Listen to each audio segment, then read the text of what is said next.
Bueno, buenas tardes. Gracias a la gente de la carrera de Economía de la Universidad de Comunicación, a Santiago de Chile, por ahí. Y la verdad, un lujo compartir una bien esta clase. Yo me voy a valer de una clase que ya tenía preparada para los ámbitos sobre el tema de la inflación. Y vamos a tratar de hacerlo lo más llano posible, una exposición para que después, bueno, a partir de las preguntas de ustedes y las cosas que surjan, podamos seguir charlando. Obviamente, como creo que ya vieron en las clases anteriores, en general todos los que somos parte y hemos sido convocados, tenemos una determinada visión sobre la economía que es distinta de la que solemos escuchar por ahí en algunos ámbitos, en algunos medios de comunicación, ¿no? Donde se presenta la economía como una más parecida a una ciencia exacta, más parecida a una ciencia natural, ¿no? Como una disciplina fundamentalmente que tiene que ver con una serie de técnicas, con la aplicación de una serie de técnicas con las cuales se pueden lograr determinados objetivos, ¿no? Es decir, despojando la economía de que lo que, por lo menos yo y creo que la mayoría de los que seguro participamos de este ciclo pensamos, que es que la economía es una ciencia social, es una ciencia de interpretación, y que estudiar la economía como una hipótesis sobre por qué ocurren las cosas que ocurren está íntimamente relacionado con los problemas y los conflictos sociales, con las decisiones políticas, ¿no? Es decir, que no se puede pensar la economía como abstraída de la política y del conflicto social. Digo esto porque ¿se escucha bien ahí?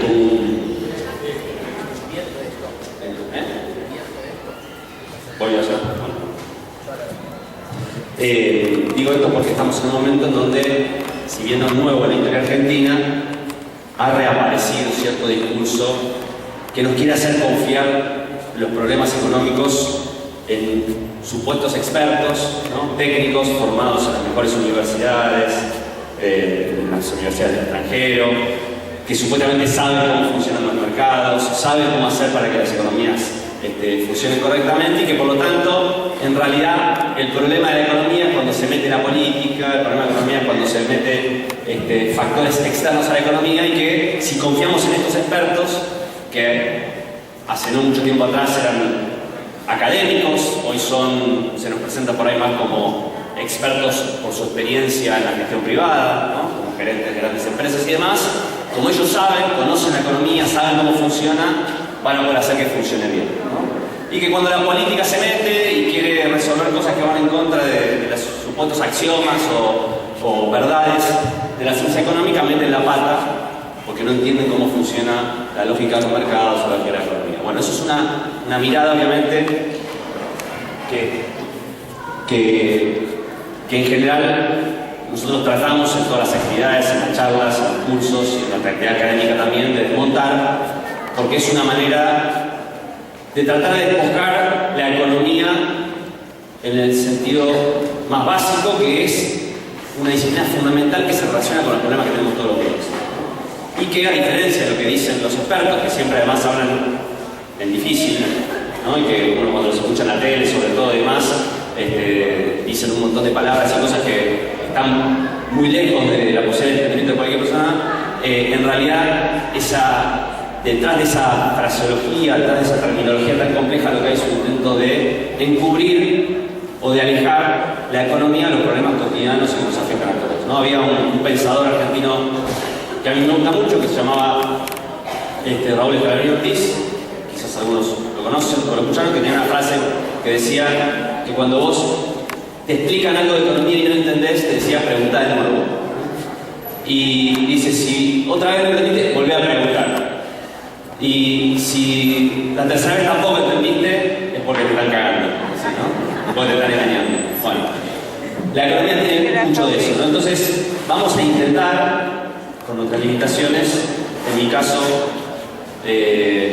explicar los distintos enfoques que existen sobre la inflación, y después seguirlo haciendo en función del ingreso, y después a disposición de ustedes para conversar. Así que voy al grano para no hacerla muy larga y dar tiempo al intercambio. El tema que me toca a mí es inflación. Inflación es algo que todos más o menos conocemos, vivimos, padecemos, y por lo tanto no requeriría por ahí en ese sentido una introducción demasiado larga. Al mismo tiempo es uno de los temas más polémicos en la economía, es uno de los temas que más se discute, es uno de los temas donde más controversias hay, miradas distintas, ¿no? Enfoque de cómo entender por qué existe esto que llamamos inflación. Así que voy a hacer una exposición que primero algunas definiciones básicas de qué es la inflación. En segundo lugar, presentarles algunos de los enfoques, que son muchos que existen para tratar de entender la inflación, es decir, cuáles son las teorías que las distintas corrientes de la economía han construido para explicar por qué suceden los procesos inflacionarios. Y por último, algunas menciones sobre el proceso inflacionario que vive la Argentina en los últimos 10 años. El tema del diagnóstico en general, pero creo que en este caso aún más, es muy importante, ¿no? Porque de acuerdo al diagnóstico que uno tenga de por qué sucede un fenómeno, no es solamente una discusión académica para escribir un libro o un paper y discutir con el otro economista que escribió otro libro y otro paper porque él está equivocado y yo tengo razón sobre por qué hay inflación, sino que es muy importante el diagnóstico porque de acuerdo al diagnóstico se deducen distintas políticas económicas para tratar de combatir o para tratar de actuar sobre el proceso inflacionario. Es decir, no es una discusión solamente académica, es una discusión que tiene consecuencias. Depende de cómo entiendas vos el proceso de inflación, depende de qué interpretes que desencadena la inflación y qué mecanismos en la economía operan para que esa inflación se propague o crezca, qué política desde el Estado vas a tomar para tratar de actuar sobre ella. Y depende de esa política tiene consecuencias en la economía y tiene consecuencias en la sociedad, ¿no? Así que discutir sobre el diagnóstico no es una discusión abstracta o meramente intelectual, sino que tiene implicancias concretas. ¿Sí? ¿Hasta acá? Bien, vamos rápido entonces. ¿Qué es la inflación? ¿Cuáles son las causas según las distintas teorías? Y algunas conclusiones sobre esas implicancias de esas teorías. Y por último, algo sobre la inflación en la Argentina en estos años. Bien, primero, la inflación es un proceso de aumento sostenido y generalizado de los precios de una economía. Definición básica, es decir, no cualquier aumento de precios es necesariamente un proceso inflacionario, sino que es, y tampoco hace falta que todos los precios de la economía aumenten para que haya un proceso inflacionario, pero tiene que haber un proceso generalizado, es decir, de una cantidad importante, si no de todos los bienes que hay en la economía, y tiene que ser un proceso sostenido, no es una vez aumentó un precio y hay inflación, ¿no?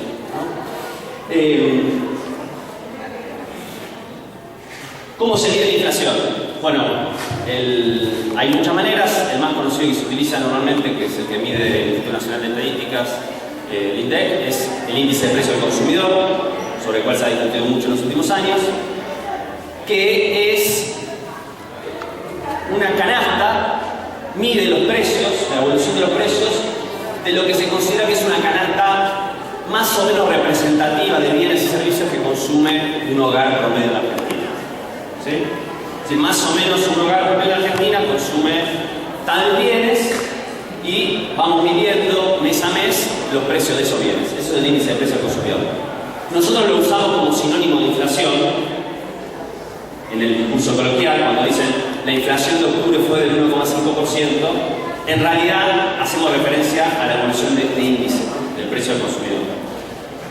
Pero claro, este índice, como está elaborado sobre una canasta promedio de lo que más o menos una familia, un hogar consume, obviamente no todos los bienes pesan de la misma manera. Por ejemplo, no es lo mismo para este índice de precio al consumidor, si aumenta un 10% el litro de leche o un kilo de arroz, que si aumenta un 10% el precio de los relojes de Rolex, ¿no? Bueno, ¿por qué? Porque obviamente el reloj Rolex no forma parte de esta canasta y los alimentos sí.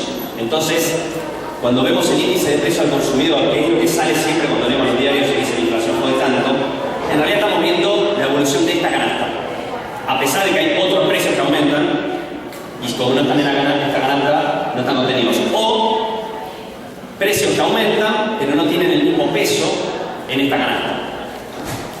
Por esto, la aclaración que hay que hacer también es que esto es una canasta promedio para un hogar, pero si después uno quiere segmentar y ver distintos sectores de la población, bueno, obviamente va a encontrar diferencias. Por ejemplo, no es lo mismo la canasta de consumo habitual, supónganse ustedes, de un jubilado o una jubilada, donde, por ejemplo, el precio de los medicamentos tiene un peso determinado de los gastos mensuales de esa persona, que es la canasta de consumo de una persona con edad laboral. Entonces, tampoco es que este número me dice exactamente cómo le pega al conjunto de la población que la inflación haya sido del 1,5% el mes pasado. Porque depende cómo impacta en un sector o en otro sector. Pero lo tomamos como un promedio que usamos como sinónimo de inflación. Hay problemas técnicos. ¿Qué pasó?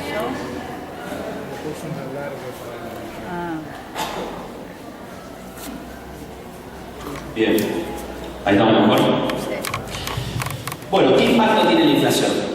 ¿Qué pasa con la inflación? Bueno, hay una consecuencia obvia que es que se devalúa el valor de la moneda, ¿no? Si tengo 10 pesos y aumentan los precios, con esos 10 pesos puedo comprar menos que antes, ¿no? Pero acá es muy importante algo que en la economía es fundamental, que es diferenciar lo que los economistas llamamos variables o efectos nominales de variables y efectos reales. No sé si ya lo vieron en una clase anterior. No. Porque si yo les digo que hoy comprarme un alfajor vale 20 pesos, y yo les pregunto, ¿eso es caro o barato? Depende. Si yo gano 20 pesos por mes, es carísimo, ¿no? Tengo que gastar el sueldo entero. Si gano 80.000, ¿no? Entonces, en realidad, lo que a uno le importa para pensar el impacto de la inflación no es tanto lo que llamamos el valor nominal de las cosas, es decir, si algo vale 1, 5, 10, 20, 100, sino cuánto vale eso en relación al dinero que yo tengo, es decir, a mis ingresos o a mi salario, ¿no? Entonces, la inflación tiene un efecto nominal que hace que las cosas valgan un determinado valor, tengan una determinada denominación, y después tiene un efecto real. Pero ese efecto real no depende solamente del valor de un bien, sino de la relación del valor de ese bien con mis ingresos. Yo cuando estudiaba en la escuela primaria, me acuerdo, año 94, 95, cuando salía de la escuela, pasaba por el kiosco a la vuelta del colegio y me compraba un alfajor triple que valía 50 centavos. Entonces, uno se acuerda de esas cosas y normalmente dice, ¿no? Con las charlas cotidianas, dice, 50 centavos, qué barato. Claro, 50 centavos hoy no es nada, ¿no? Dice, bueno, qué barato que era, ¿no? Pero, en realidad, si uno se pone a pensar, 50 centavos en el año 94, 95, es decir, hace 25 años, no es 50 centavos hoy. Y entonces, en esa reflexión que uno mismo hace, dice, mira, qué barato, valía 50 centavos, hay una trampa que uno mismo produce y que otra vez mucha gente produce para manipular. Porque en realidad yo estoy pensando en 50 centavos de hoy y me parece casi gratis ese alfajor. Pero 50 centavos de ese momento no es lo mismo 50 centavos de ahora, ¿sí? Esa es la diferencia entre lo nominal y lo real, ¿no? Si yo tengo un alfajor que me vale 50 centavos y hoy me vale 20 pesos, el mismo alfajor, bueno, en estos años, 33 años, tuve una inflación del 3.900%, ¿no? Una barbaridad. Pero si en ese mismo periodo mi salario aumentó en eso o más, en realidad, en términos reales, puede ser que el alfajor me salga lo mismo o incluso que me salga más barato. Esto es muy importante, porque los efectos que a nosotros nos interesan sobre la inflación son los efectos reales. lo que se llama normalmente el poder adquisitivo. ¿Cuántos alfajores puedo comprar con mi salario? ¿Sí? Bueno, la inflación obviamente tiene impacto sobre el poder adquisitivo. Baja el poder adquisitivo cuando hay inflación solo si el salario no aumenta en la misma proporción que la inflación. Incluso puede suceder, y lo vamos a ver, que en contextos de inflación, si mi salario aumenta más que la inflación, aunque hay inflación, puede aumentar mi poder adquisitivo, no solo no bajar, sino que puede aumentar, cosa que ocurrió en Argentina, ahora vamos a ver, ¿sí? Tiene efectos sobre la distribución del ingreso, obviamente, bueno, ahí les puedo hablar sobre eso, y tiene obviamente efectos de incertidumbre sobre la economía, para todo tipo de cosas. Obviamente en una economía que tiene inflación hay decisiones que se tornan más difíciles de tomar, de consumo, de inversión. Obviamente en contextos muy extremos como las hiperinflaciones, esas situaciones de incertidumbre se vuelven más agudas. Bien, de hecho acá les traje un ejemplo simplemente para ver muy rápido de la evolución del salario real, es decir, el poder adquisitivo del salario en Argentina entre el año 2001 y 2014. Está un poquito desactualizado, pero ¿por qué les quiero mostrar esto? Porque, por ejemplo, si ustedes miran el primer periodo, del 2007, hay un crecimiento del poder adquisitivo del salario real muy importante, ¿no? Casi 24%. En términos reales, de cuántos bienes yo puedo comprar con mi salario.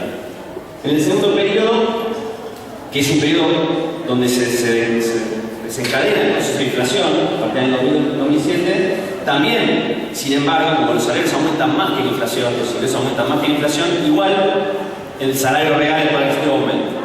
Y en el último periodo tenemos una leve caída, esto está muy asociado al episodio de la evaluación del 2014, ahora se acordarán, donde cae un poco el salario real, ¿no? Entonces, ¿qué les quiero mostrar con esto? Que puede haber inflación y que, sin embargo, mi poder adquisitivo mejore, o que pueda haber inflación y que mi poder adquisitivo se mantenga igual, o que pueda haber inflación y que mi poder adquisitivo caiga. Es decir, la inflación en sí misma no me dice solamente decir que hay un 20% de inflación, 25, 30, o el número que sea, no me alcanza para decir si yo estoy mejor, peor o igual que antes en relación al valor de mi salario, de mi ingreso. Bueno, ¿qué explicaciones hay? Entonces vamos al segundo punto de por qué sucede la inflación. Hay muchas, las voy a repasar muy por arriba, pero las agrupo básicamente en tres, que son quienes explican la inflación fundamentalmente como consecuencia de lo que se llama un exceso de demanda, lo que explica la inflación por presiones sobre los costos para producir los bienes y servicios que consumimos, y lo que explica la inflación por factores estructurales. Tiene algo que ver con lo que entiendo que vieron en la clase pasada. ¿Qué dicen los que piensan que la inflación tiene que ver fundamentalmente con un problema de exceso de demanda? Bueno, hay alguna razón por la cual en una economía de pronto la gente demanda más bienes que antes, y la oferta, ustedes saben, ¿no? La economía, el mercado de demanda y oferta, ¿no? Demanda lo que demanda no solo las familias, sino también las empresas y el Estado, y la oferta, ¿no? Lo que se produce y se vende en el mercado. Por algún motivo, la gente demanda más y la oferta, es decir, la producción, no logra satisfacer esa demanda.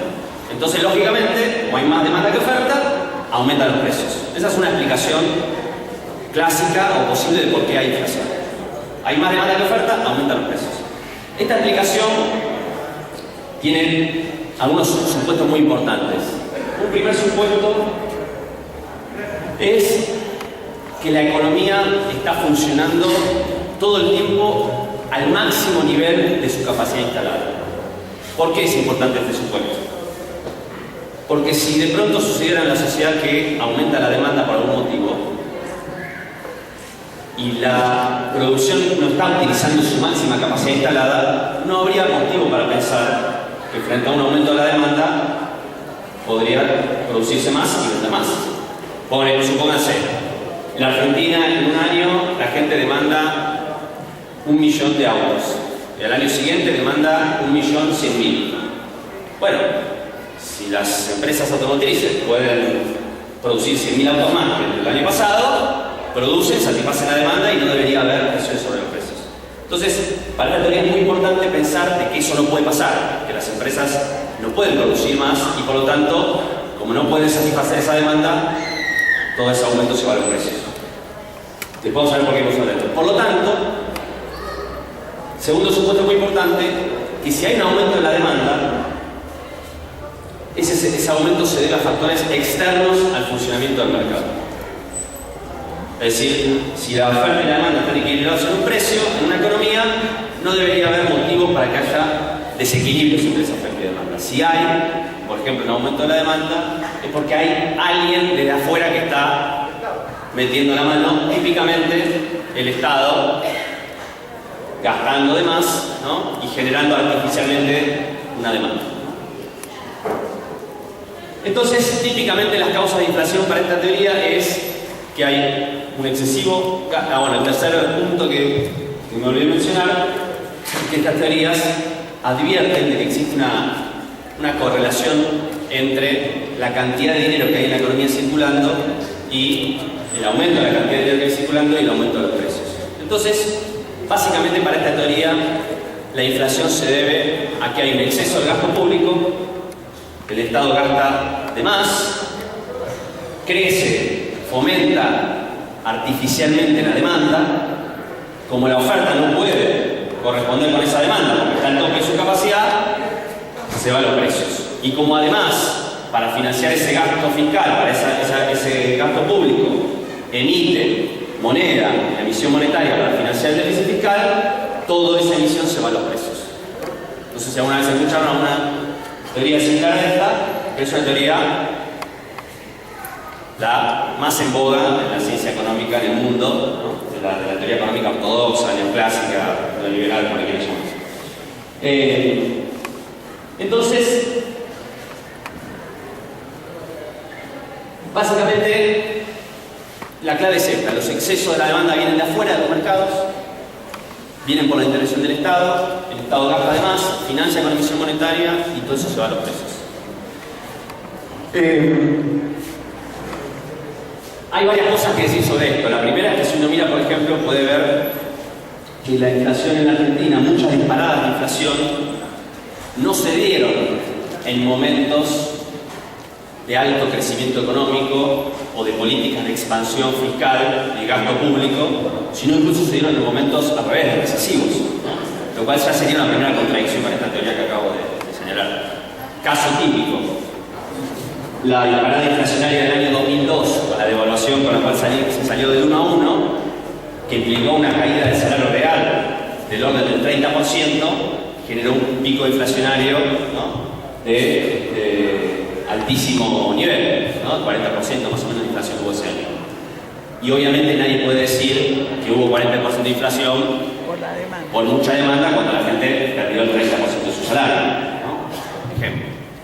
O parecido podríamos decir respecto de la inflación del año pasado, ¿no? Una inflación que aumentó, ustedes recordarán, el año pasado fue uno de los años de mayor inflación, ¿no? También alrededor del 40%, en un año en donde cayó el salario real, o sea, la gente tiene menos plata. Bueno, es difícil sostener que la inflación es porque hay más demanda cuando la gente tiene menos plata y menos posibilidad de compra, ¿no? Bien. Entonces, de este diagnóstico se deriva una determinada política que tiene que ver básicamente con buscar el equilibrio fiscal, ¿no? Con promover una política de contracción monetaria, es decir, que el Banco Central deje de emitir dinero, que se hace sobre todo ajustando una variable principal o fundamental de la economía, que es la tasa de interés. Y en los últimos años se puso de moda en el mundo lo que se llaman las políticas de metas de inflación. De metas de inflación. Esto que les voy a contar ahora es un ejemplo hipotético, ¿no? El presidente del Banco Central dice: tenemos una meta de inflación para este año entre el 12 y el 17%. ¿No? Y dice, bueno, subordinamos todas las políticas monetarias e incluso toda la política económica a cumplir esa meta de inflación. Lo anuncia además, lo anuncia porque es muy importante para esta política que toda la sociedad, los empresarios, todos los actores que influyen en la economía sepan que el gobierno va a subordinar toda la política económica a cumplir esa meta de inflación. Y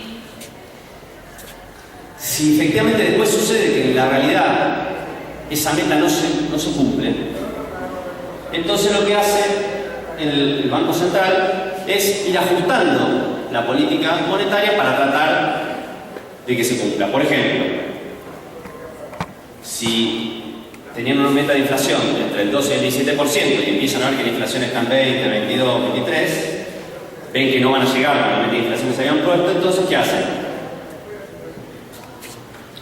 Aumentan la tasa de interés, ¿no? Para tratar de bajar las presiones inflacionarias. Es decir, todas las políticas económicas están en función de que se cumpla esa meta, ¿no? Bueno, esto que les estoy contando es lo que está pasando en Argentina ahora, ¿no? Donde el presidente del Banco Central, Schwarzenegger, plantea la meta de inflación y subordina todas las políticas monetarias, la política del Banco Central, a que se cumpla ese objetivo. Claro, cuando toda la política, incluso el gobierno tiene algunos problemas, porque si ustedes escuchan a algunos economistas afines al gobierno, le van a decir que uno de los problemas que tiene el gobierno para cumplir la meta de inflación son las contradicciones que tiene el propio gobierno entre la política del Banco Central y la política económica. Pero el problema es que cuando uno pone todo el objetivo en las metas de inflación, es decir, lograr, por ejemplo, que en Argentina la inflación sea del 17% y subordina todas las variables económicas hacia eso, efectivamente puede pasar, aunque no está pasando, pero puede pasar que la inflación baje. Pero uno subordina el conjunto de la política económica a ese objetivo. Por ejemplo, cuando aumentan la tasa de interés para tratar de bajar la inflación, ese aumento de la tasa de interés tiene consecuencias en el conjunto de la economía, en varias cosas, ¿no? En qué tipo de inversiones promueven, ¿no? Por ejemplo, hoy la inversión en LEVAX es mucho más rentable que cualquier otra inversión productiva. Encarece obviamente el crédito y por lo tanto hace más difícil la inversión. Pero todo eso no importa o es secundario porque el objetivo de la política económica es la meta de inflación. Esto se hizo en muchos países del mundo. En algunos de ellos ni siquiera logró bajar la inflación. En algunos logró bajar la inflación, pero con un costo alto, ¿no? El problema de las políticas estas de meta de inflación es que incluso cuando pueden mostrar éxito en sus propios términos, es decir, que logran bajar la inflación, se olvidan de fomentar el costo o el comportamiento del conjunto de la variable económica. Entonces, como si yo le dijera, bueno, muchas veces se dice, habrán escuchado ustedes hablar de que la inflación es como una fiebre, ¿no? Es un síntoma.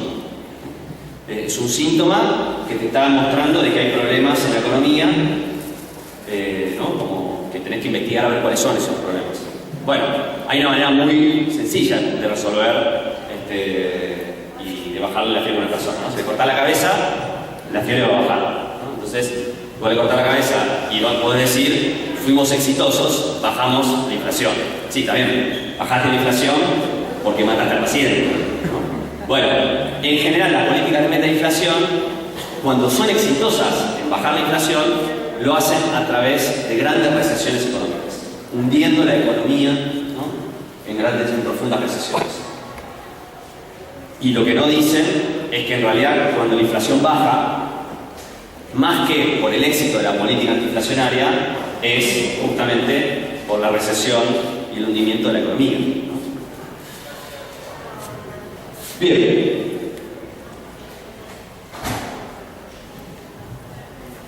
Segunda posibilidad o enfoque para pensar la inflación.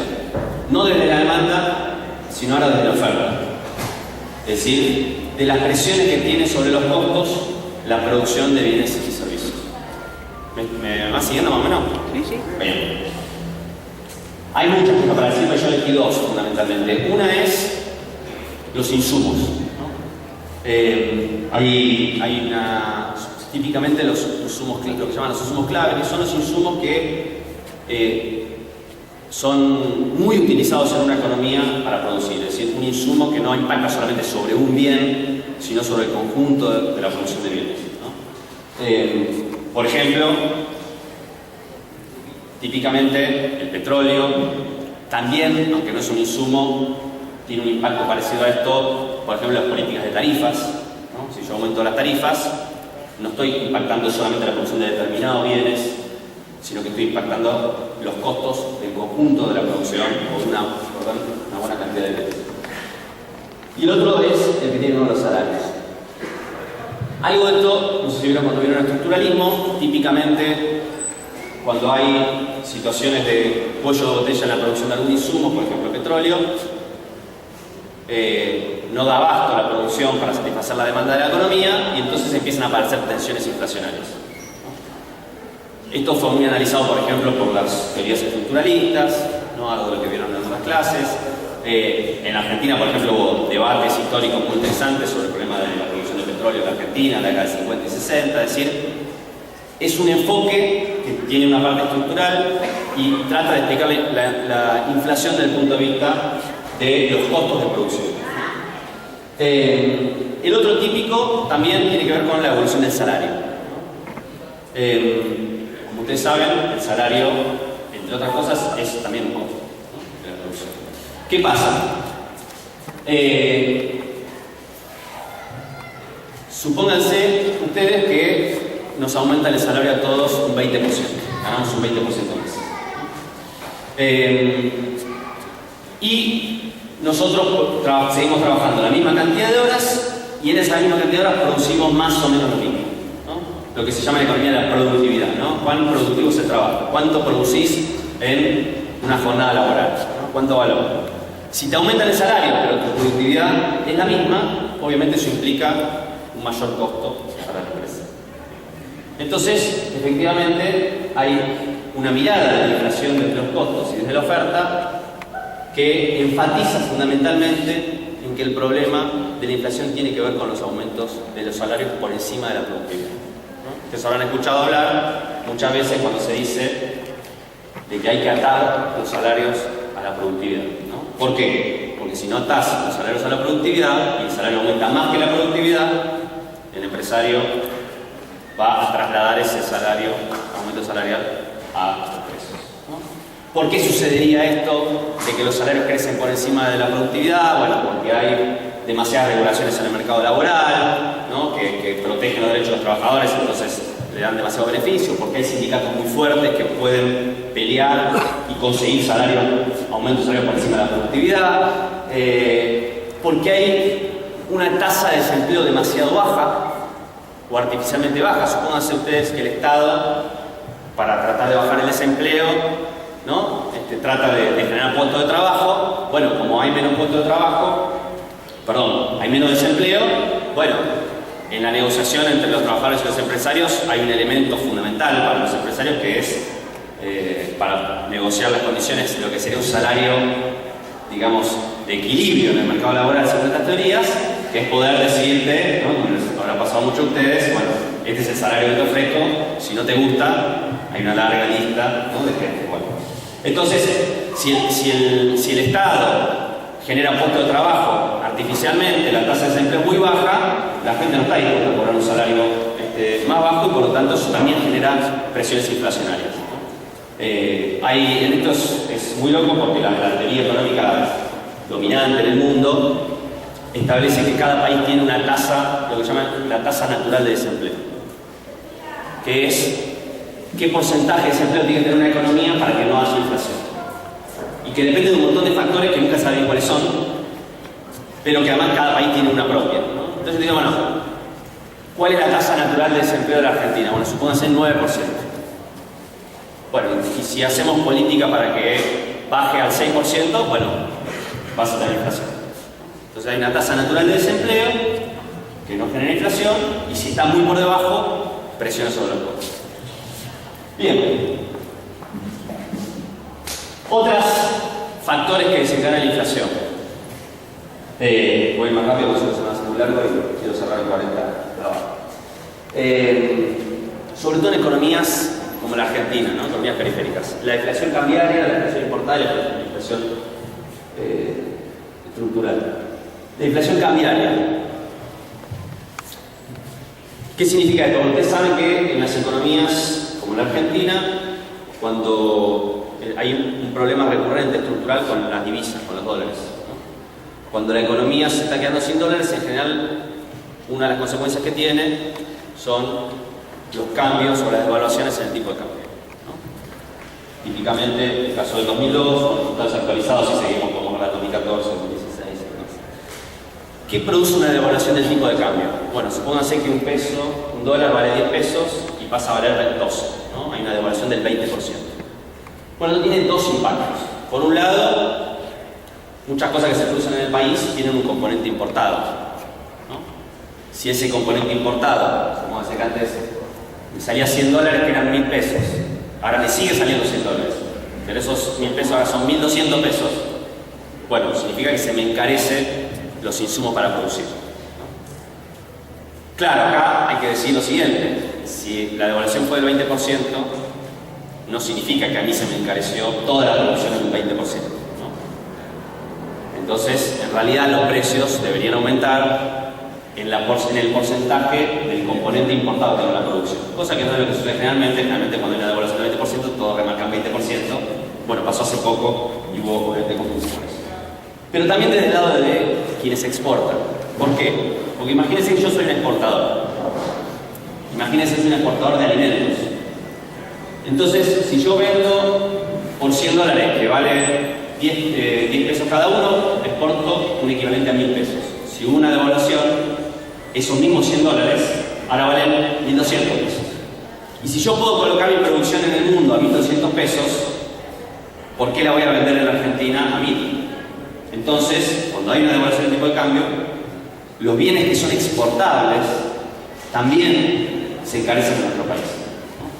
Eso tiene que ver con el fenómeno de la inflación cambiaria. Y el otro es lo que se llama la inflación importada. Supóngase que ahora el tipo de cambio está planchado, no hubo ningún cambio, pero hubo un cambio en los precios internacionales, en los precios de otros países. Pasa algo parecido a lo que decía recién. Porque si yo, por ejemplo, exporto por 100 dólares, ¿no? Y ahora exporto por 120 dólares porque aumentaron los precios internacionales, en pesos, aunque el tipo de cambio sigue igual, también estoy ganando más que antes, ¿no? Entonces, esto pasó típicamente en la Argentina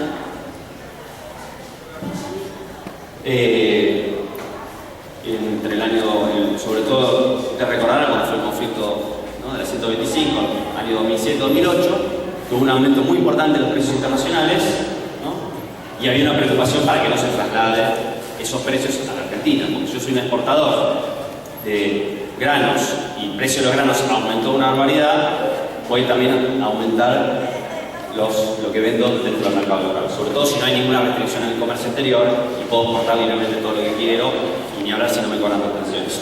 Entonces, la inflación importada y la inflación cambiaria también son desencadenantes de inflación por los bienes que exporta la Argentina y por los insumos que importa la Argentina. Otro factor que se suele mencionar, lo que se llama la inflación monopólica o oligopólica. ¿Por qué tiene que ver esto? Tiene que ver con el poder que tienen determinadas empresas o grupos económicos en determinadas cadenas de producción o de comercialización, ¿no? Este factor de inflación obviamente depende del nivel de concentración que hay en los mercados. Supone que un oligopolio o un monopolio tiene capacidad de fijar precios, y tiene capacidad de fijar precios básicamente porque, como no hay competencia con otros, no necesita utilizar un mecanismo clave, básico de la competencia, que es la competencia por precios, ¿no? Si yo aumento los precios y mi competidor no los aumenta, le van a sobrar todos a mi competidor. Si yo no tengo competidor, puedo aumentar los precios porque, total, voy a vender igual, ¿no? Hay muchas discusiones sobre esto, sobre si efectivamente esto puede generar o no desencadenar de inflación, pero más allá de eso, si ustedes miran, por ejemplo, la evolución de los precios, acá tenemos precios industriales del 2010, y dividimos en aquellas ramas de la economía que están altamente concentradas y que están en pocas manos, y las que están más distribuidas o menos concentradas, efectivamente la evolución de los precios de las ramas donde hay mayor nivel de concentración, es decir, los sectores están controlados por 2, 3, 4, 5 empresas, el nivel de inflación fue más alto que los demás. ¿Sí? Muy rápido y por último volvemos. Y por último, otro factor es lo que se llama normalmente la puja distributiva. Antes yo les dije, desde el punto de vista del empresario, el tema del salario y la productividad. Pero ustedes saben que el salario tiene un doble carácter. Por un lado, es un factor de demanda, ¿no? Entonces uno podría decir que si a la gente le aumenta el salario, la gente va a poder comprar más, los empresarios van a poder vender más y todos salimos ganando. Ganan más, ¿no? Compramos más. Por un lado es así. Por otro lado, el salario es un componente del precio y un costo de la producción. Entonces, si aumenta el salario y el precio se mantiene, por ese bien que yo vendo, si soy un empresario, gano menos. Entonces, si ustedes miran la Argentina, por ejemplo, en los últimos 15 años, van a ver que al principio aumentaban los salarios, como mostré antes en el gráfico anterior, y sin embargo no había inflación, ¿no? Pero llega un punto en el cual ese aumento de los salarios, cuando supera cierto límite, empieza a ser percibido por el sector empresario, ya no como un factor de demanda, porque la gente puede comprar más, entonces puede vender más, sino como un factor que empieza a dar la ganancia de los empresarios, ¿no? Entonces empieza la puja, precio, salario. Si me aumentan el salario, el empresario aumenta los precios. Peleamos por salario, aumentan los precios, ¿no? Obviamente esa puja es una puja que, en la medida en que el precio le gana al salario, es decir, que los precios aumentan más que los salarios, impacta en la distribución del ingreso. Estoy metiendo un poco en el tema de Ariel, ahora vamos a hablar de distribución del ingreso. Si el salario le gana a los precios, aumenta el poder de los trabajadores y demás, y ganan menos los empresarios, ¿no? La puja distributiva, como lo solemos llamar a esto, es decir, la puja entre el trabajo y el capital, entre los precios y el salario, es otro factor también que juega un papel en los procesos inflacionarios. Y no solo la puja entre trabajo y capital, es decir, entre empresarios y entre trabajadores, sino también la puja entre distintos sectores empresarios, ¿no? Pero bueno, no me voy a meter con esto. Entonces, para terminar, yo estoy en 41.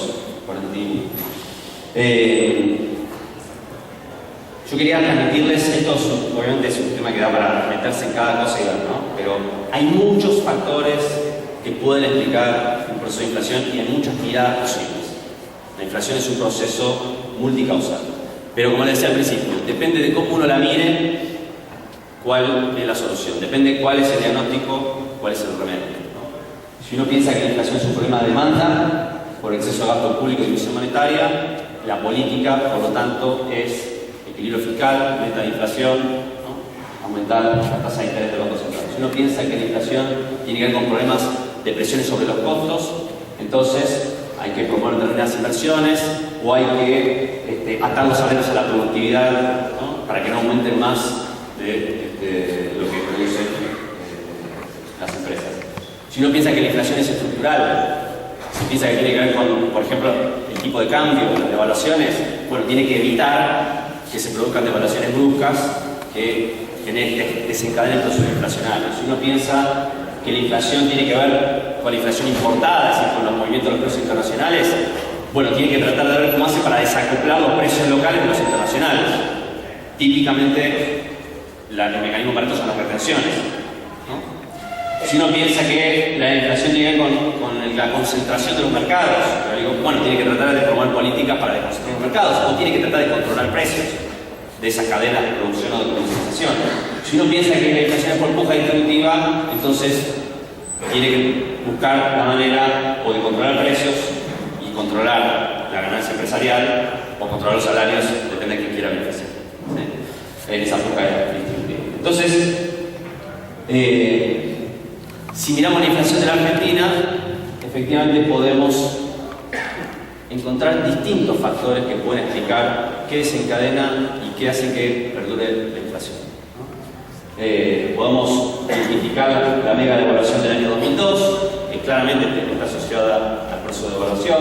Podemos identificar hacia el año 2007-2008, por ejemplo, los cambios en los precios internacionales y cómo impactan en la Argentina, que explica por qué tuvimos el conflicto que tuvimos por las retenciones. Vamos a encontrar claramente la puja distributiva, cuando se supera cierto límite que pasa a ser intolerable para los sectores empresarios que empiezan a aumentar los precios para tratar de no perder ganancia por el aumento de los salarios.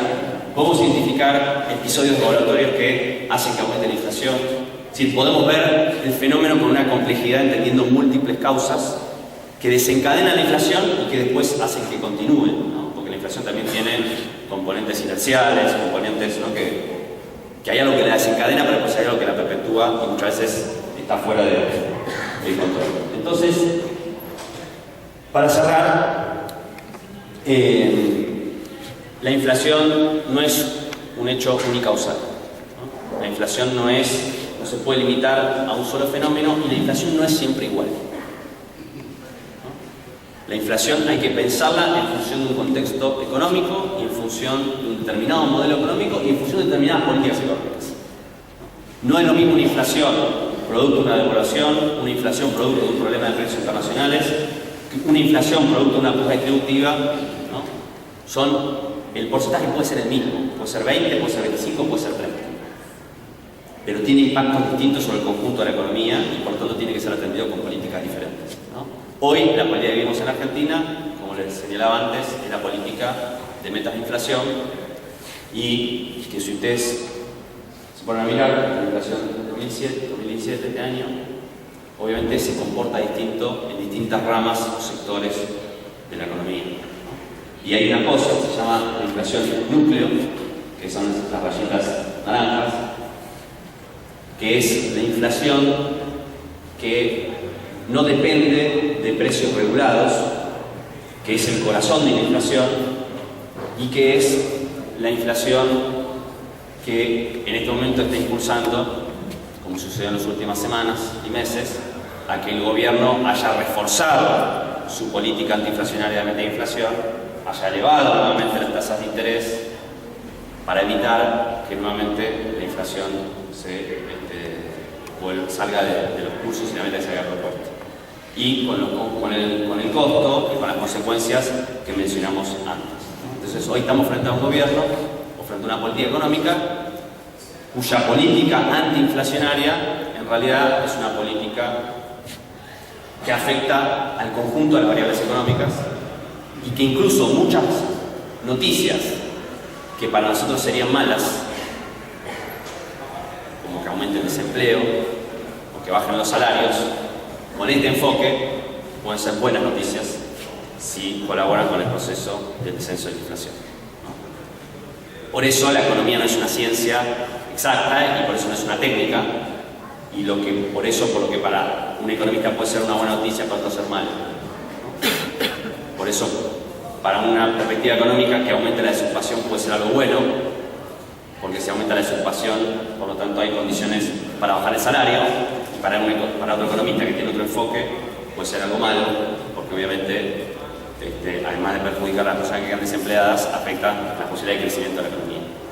Es decir, depende de cómo uno mire la economía, qué variables elija y qué enfoque y desde qué intereses también se pare, el mismo fenómeno, el mismo número, el mismo porcentaje se ve de manera totalmente distinta. Bueno, eso es todo.